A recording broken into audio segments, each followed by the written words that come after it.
Vamos a darle un susto a los neoprimitivistas. Los neoprimitivistas en ciertas cosas, y esta es una muy clara, no saben, pobrecillos, que son racistas. ¿Cómo? Son racistas. Sí, mira. Cuando se habla de la pureza de la cultura, cuando se habla de la pureza de un alimento, de un cultivo determinado, se actúa como un racista, es decir, como alguien que cree que existe un estado incontaminado, que es contaminado por elementos externos. Esto también sirve para el nacionalismo más nazi, contaminada la sangre de la nación, es contaminado por elementos externos y es necesario cerrarlo para impedir que sea contaminado. Es decir, impedir que nuestra cultura se vea contaminada por la influencia de los Estados Unidos, por ejemplo, o de España, o de Francia, o de Bélgica, o de la que te moleste a ti. Que tu cultura mantenga su pureza y las cosas sean como hace 1000 años. No hay ninguna tradición que sea como hace 1000 años. Por ejemplo, todas las canciones tradicionales, cuando uno se mete en las canciones tradicionales de culturas que han mantenido un buen registro de su música tradicional, no se remontan a más de 400 años. Y la gran mayoría del folclore de todos los países es del siglo XIX-XVIII. Pero creemos en la pureza de la cultura y creemos en la pureza de nuestros cultivos. Y en México esto se ha jugado de una manera especialmente perversa. Es decir, el maíz es puro y sano, santo. Tiene un origen único. El teosinte fue domesticado por los primeros americanos, los que sí descubrieron América, y lo fueron haciendo evolucionar. Nadie te explica bien cómo, porque la selección natural ya igual es una cosa muy darwinista. Pero lo fueron haciendo evolucionar hasta el maíz que tenemos hoy, en muchas variedades de maíz. En México hay muchas variedades de maíz. Es como la patata o la papa en Perú, que hay 2000 variedades de patata o de papa. Y no pasa nada si hay una patata o papa transgénica que no se oxide y que permita que los agricultores ganen más y los consumidores coman menos patatas oxidadas. Bueno, pero este mito del maíz purísimo lo ha vendido de una manera extraordinaria la doctora Lysenko, María Elena Álvarez Bullarroces, la tirana, la sátrapa de la ciencia en México desde 2018, cuando tratamos de impedir que se le nombrara al frente de la ciencia porque sabíamos con quién nos jugábamos los cuartos. Alguien que le había mentido a los campesinos diciéndoles que el maíz transgénico había perdido su chulel, su alma, y además tenía más almidones y menos nutrientes y menos protección contra el cáncer, cosa que es falsa. Simplemente se lo inventó, hablando de populismos que se inventan cosas. Y entonces el argumento para impedir que entren maíz transgénico a México es que contaminaría la pureza originaria del maíz y su origen único, que es el teosinte, ¿no? Y por supuesto, la misma doctora, por supuesto, junto con otros neoprimitivistas de pro, dicen que la Revolución Verde, que impidió las hambrunas que se proyectaban en los años 70, la Revolución Verde de Norman Borlaug, Premio Nobel de la Paz, y un hombre que se cree que salvó más de 1,000 millones de vidas, probablemente el hombre que más vidas ha salvado, y todo lo hizo hibridizando plantitas de trigo y de maíz y de arroz en México y en la India.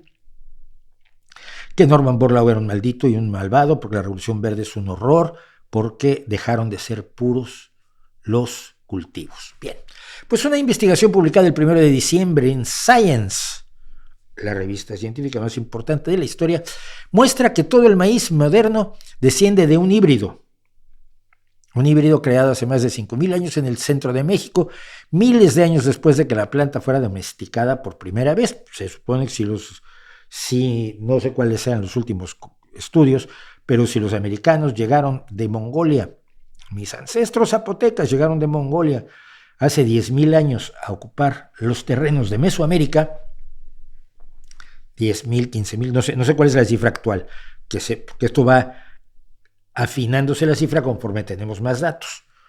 No es que la ciencia se equivocara antes, es que interpretaba de acuerdo a los datos que tenía. Luego tiene mejores datos, interpreta distinto.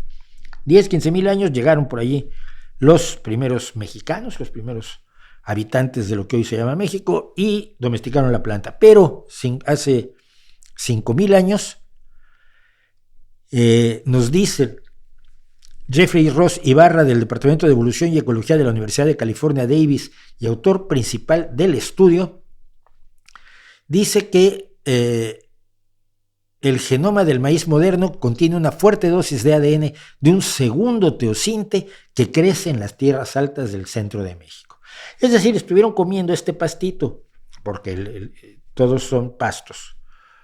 Estuvieron comiendo pues maíz primitivo teosinte durante miles de años, pero hace 5,000 al hibridizarse, pues empezó a producirse el maíz, que empezó a generarse el principio del maíz que conocemos en la actualidad.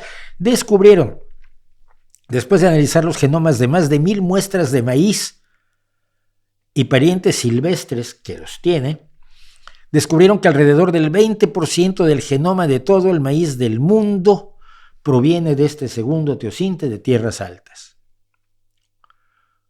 Tu plantita de raza pura resulta que es mestiza. Me recuerda aquel supremacista blanco que accedió a que le hicieran una prueba de ADN y descubrieron que tenía un 25% de africano del subsahariano. O sea que era 25% negro.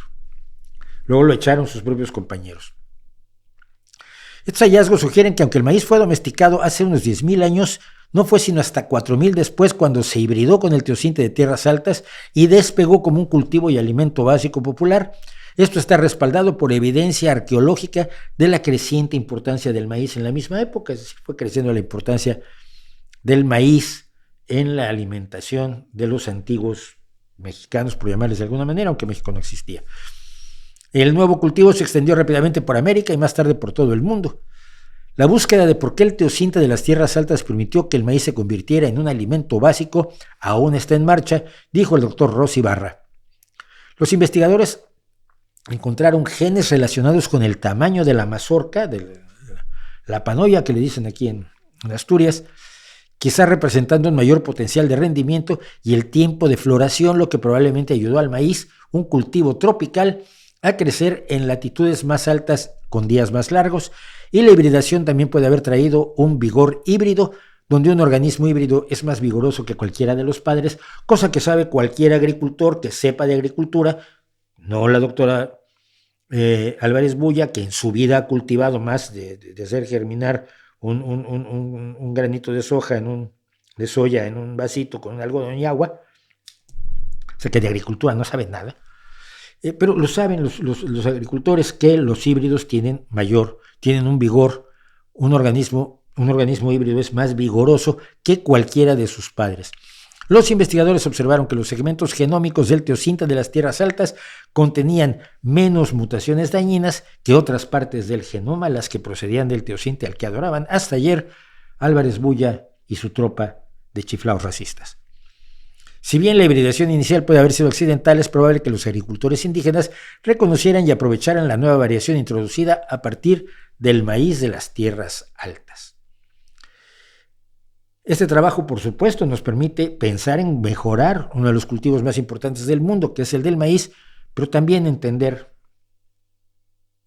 que el mestizaje funciona mejor que la pureza y que la pureza no existe.